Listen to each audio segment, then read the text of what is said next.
Toligaa kabajamtoota hordoftoota keenya arraheessummaa Ustaaz Raayyaa Abbaa Mancaa wajjin turtii gaarii taasiftanii yaada gamanumaa itti yaadaan faana turan jaa. Hawwattoota keenya kabajamoo.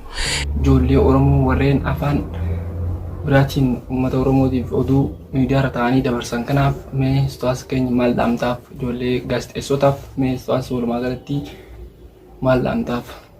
Gaazexeessitoota afaan Amaaraa afaan Oromootiin haasoftanu arraba taalaata. Afaan Amaaraa maaliif nu jalaa hafee akka waan jettanii fakkaata. Afaan Amaaraa kaleessa miilaan deemaa ture akka waan harkaan deemaa jiru fakkaata.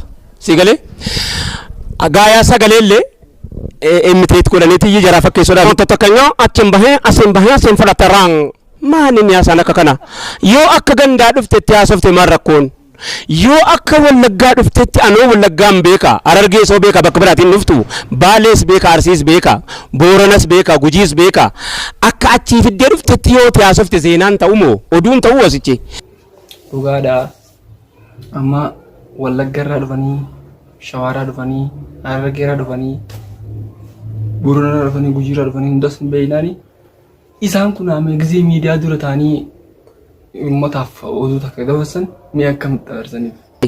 Namoota akkanya እንዲህ አደርገዋል እሰ ከናን ዱራ ዳሪዮስ ሞዲቲቭ ያለም ነው ዋሲ ጀለኑ ይ በዚህ ወጥቶ በዚህ ወርዶ እንደዚህ ነዘ ተከስቷል እሰ ጀደሙ ከነ ፉደኒት ይ ናወጣ ተከኛ ጅጅርን ከኛ ሲም በሄ ጋራን ገቦ መታንገኛበት ጋራን ገደመራን ማንንም ያሰነከና ዮ አከከ ሰንታታ እንተኡ ተሪ kaasetti jira kana liqimsi tambaasaati keessanu annuwaasaa kaasettiin keessan jala jira jechuun raammadha nagaatti galatoom. Kaafuugaa daawwattoota keenya